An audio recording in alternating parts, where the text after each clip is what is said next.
Spağa rejimi nədir? Salam hörmətli izləyicilər. Bu video yeni sürənlər üçündür. Çünki təcrübəli sürücülər bu manevri çox sürətlə yerinə yetirə bilirlər. Bax, parkovkaya gəlmişik.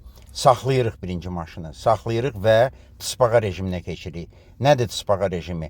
Həddindən artıq yavaş getmək.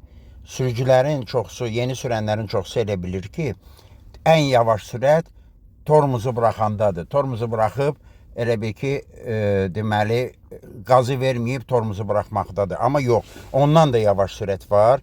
Elə bil ki, tormuzu yarıya qədər buraxanda spağa rejiminə keçirsiniz. Saatda 1 kilometr sürətlə. Niyə bu lazımdır? Çünki siz sürətlə geçsəz və səhv etsəz, başqasının maşınını və özünüzün maşınınızı 500.000 dollarlıq əzə bilərsiniz. Amma spağa rejimində yavaş gedəndə siz dəysəz də 5-10 dollarlıq zərər vura bilərsiniz özünüzə və başqasına.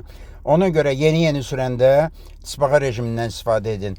Gəlirsiniz, saxlayırsınız, ondan sonra tormuzu tam saxlayırsınız, ondan sonra tormuzu yarıya qədər buraxırsınız.